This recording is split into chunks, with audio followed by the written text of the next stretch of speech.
guys, ayan yung foam liquid storage tank. Ang tank capacity niya ay 8,500 liters at ang foam liquid naman niya ay 7,648 liters.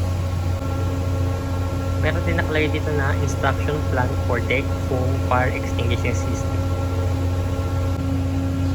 So guys, ito yung procedure o instruction kung paano i-operate ang deck foam fire extinguishing system. Ang step number 1 is open valve number A. Valve A is located in the engine room which is always in open condition. Okay guys, so insert ko na siya later dito sa video. Okay, step number 2 is open valves for seawater line number B1 and B2 in foam room. So guys, ayan, ito yung B1 yan. Ang nakalagay ay ISO fire line from engine room yan. Bubuksan yan. Ito naman yung B2 guys, yan. B2. Ang nakalagay ay isolation valve. Bali yung B1 at B2 kailangan parehas yan nakabukas dito sa foam room. Okay, step number 3 ay confirm that the required deck isolation valve number C is open. Okay guys, ayan yung valve C. Ang nakalagay ay foam main line. Tapos sa barbula mismo ang nakalagay ay ISO deck foam line to deck. Okay. Okay, step number 4 is confirm that the required foam monitor or foam hydrant valve are open. Okay, later i-insert ko na lang din siya dito sa video. Okay, step number 5 is start main fire pumps. Okay guys. Okay guys, yung step number 4 ay yung step number 5 ay start main fire pump. Yan yung emergency fire pump. Pwede mo siya start sa bridge, sa steering gear, tsaka dito sa foam room. Okay. Step number 6 na is open valve number F1 and F2 and start foam pump. Ayan guys, yan yung F1. Ang nakalagay sa F1 ay check valve yan. Ayan naman yung F2 guys. Parehas lang din check valve yan. Okay guys, ang step number 7 ay use foam monitor or foam branch pipe as required to control the fire. Yan yung nasa deck sa pabiyata guys. I-insert ko na lang din siya dito sa video. Ito pala yung sa step number 6 ay yung foam liquid pump starter yan guys. Yan. I-switch nyo siya ng on yan guys. Yan. Okay. I-switch nyo lang siya.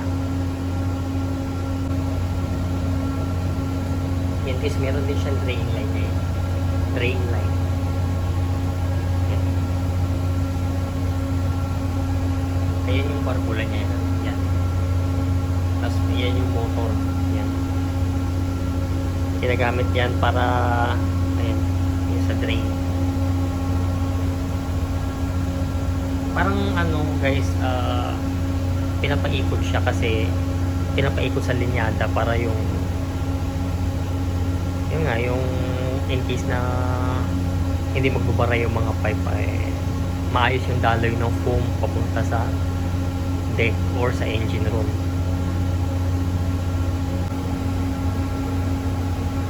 Ayan naman yung sa gauge nya. Yan, up, yan. Diyan monitor yung mga pressure, yung pressure nya.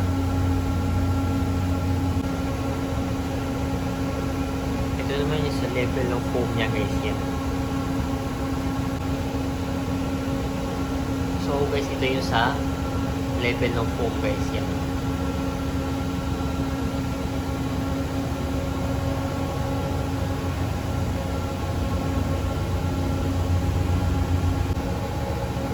Yan guys, ito yung instruction plan for CO2 fire extinguishing system. Ayan guys, ayun yung sa ito naman, dito tayo sa CO2 control box. Ayan, yan yung box. Okay guys, ito yung dito sa barko namin. Ito yung procedure kung paano sa mag-operate ng CO2 guys. Ayan, meron siya ng procedure at meron din siyang picture at in-explain. Okay, step number 1 is take the key from key box. Okay guys, yan yung key box para sa CO2 yan. Nakalagay yung procedure guys.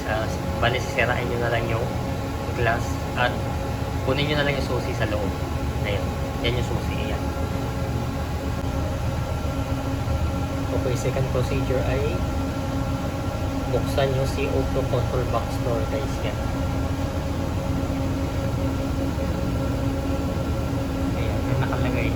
Okay. Bali guys, yan. Yung susi dyan yung ilagay sa loob yan para mabuksan nyo yung pintuan niya. Step number 3 ay turn the selector switch for vent, fan, stop, and CO2 control box. Ayan. Bali yung, ayan, i-switch nyo lang siya sa vent, fan, stop. Bali guys, yung vent, fan switch guys, nasa loob siya. Nakakita yung dalawang bote na yan, yung tangke. Nasa gitna siya, tapos nasa ibaba. Nasa ibaba siya, tapos nasa gitna. Yun, i-select nyo lang yung papunta sa vent, fan switch. Okay, step number 4 is ensure all personnel have been evacuated the protected space. Ayun guys, siguraduhin yung lahat ng crew, lahat ng nagtatrabaho ay kailangan walang tao doon sa lugar guys. Kailangan naka-evacuate na sila para yun. Okay, step number 5 is close all vents, doors, and hatches. Yan guys. Ayan, so alam naman natin lahat yan. Okay, step number 6 is shut down machinery and fuel oil supply. Okay, step number 7 is open a pilot CO2 cylinder valve. Okay, nakalagay open any one pilot bottle valve or of the two. Okay guys, yan yung pilot valve. Ayan. Basta yung isa dyan sa dalawa ay kailangan nakabukas siya. Step number 8 is check pilot pressure. Ang nakalagay ay pressure to be about 54. Okay guys, step number 9 is open the pilot isolating valve for POD valve. Ayan, operate valve as indicated. Nakita nyo naman guys yan. Yung arrow na may bilog sa baba, papunta nyo lang sa taas yan, pataas, balik clockwise siya. Ayan, operate valve as indicated. Okay guys, nasa loob siya yung pilot isolating valve. Nasa likod siya ng procedure. Ayan. Ayan yung may bilog na yan. Bali, buksan nyo yung barbula papunta sa taas pa clockwise para mabuksan yung pilot isolating valve. Step number 10 is open the pilot isolating valve for the CO2 cylinder valves. Ayan. Opening valve as indicated. Yan. Bali, nasa taas yung may arrow ng bilog, papupuntay mo sa baba. Ayan. Sundin natin yung procedure. Bali yung step number 10 guys. Bali yung bilog na yun sa loob. Yun yung barbula na yun. Bali papupuntay mo siya sa baba para mabuksan yung barbula na isa. Step number 11 is after 30 seconds the CO2 gas will be discharged.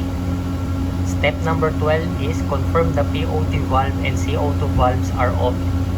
If not, follow manual operation. So yan guys, yan yung procedure sa pag-operate ng fixed CO2. Yung sa pag-release ng CO2 guys, yan. So yan guys, ito yung fire control station group panel guys. So explain ko sa inyo kung anong meron dyan. Kung meron dito sa ayan, sa group panel na yan. So ito guys, isa-isahin natin. general emergency alarm, fire alarm, ayan, fire repeater panel, tapos yung speaker sa public address. Ito, dito naman sumunod, emergency stop. Ayan. In case na mayroong fire sa engine room, pipindutin nila yung barbula, excuse me, mali pala. Pipindutin lang yung button para sa mag-stop yung mga ayan, yung mga panel na yan. Yan, nakasulat naman siya. Ayan. Tapos ayan, meron din siya dito fire and bilge pump, fire and general service pump, at emergency fire pump. Yan guys. Ayan, pwede mo rin siya i-start o stop dito sa foam room. So okay,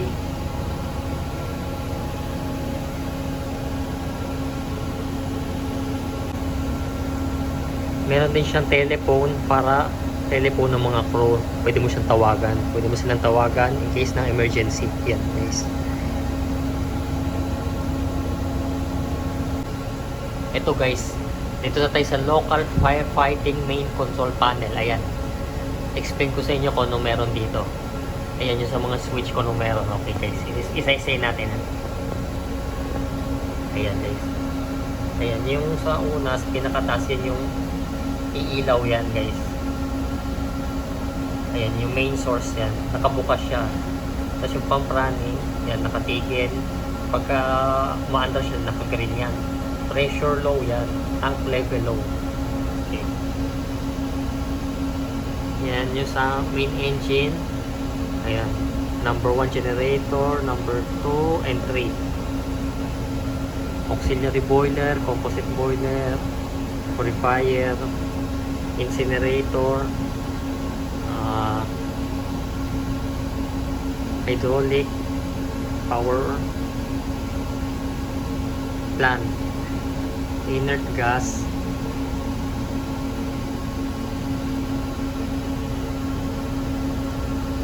okay. Ayun, may nakalagay din dyan kung auto or manual, alarm buzzer, buzzer stop, lamp and buzzer test, system stop, pump power fail, pump manual mode, at pump motor overload.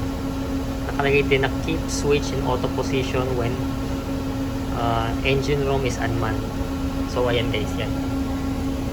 Kailangan naka-auto yan kapag naka-unman ang engine room. Is when ang unman ay pag walang tao sa engine room. Ayan. Yan yung sa manufacturer yung gumawa nito. So ito guys, ito yung quick closing valves guys, yan. Ang procedure nito ay para i-stop o i-cut ang supply ng fuel sa mga machinery sa engine room guys, yan. Okay, explain ko sa inyo kung anong meron dito. Ayan. Ayan, meron siyang gauge. Tapos, meron din siyang notice sa step number 1. Ang nakalagay kapag may emergency brake the glass and turn the lever. Ayan. Tapos, keep pressure inside the air reservoir more than 7 kg per square centimeter. At step number 3 ay don't touch the glass except in emergency. Tapos number 4, never position turn tight. Ayan.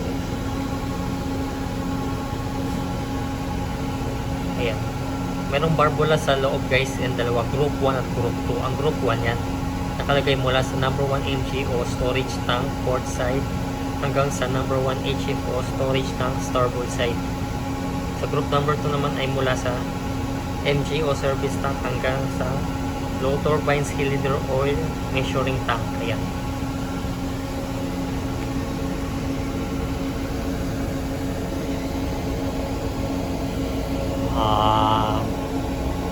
Bali, group 2. Ayan yung sa group 2 guys. Yan yung barbula yan.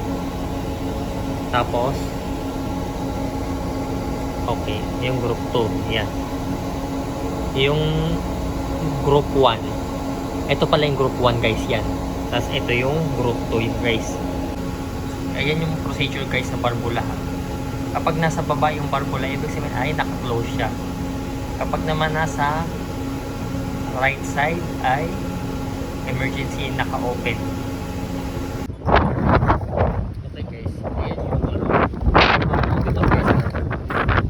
yan yung pumonitor. Yan yung sa pagsakopyata mo. May ganito yan, pumonitor. Yan yung gagalawin mo yan. Alam mo yung kopyata yan guys. Yan. Sige natin kung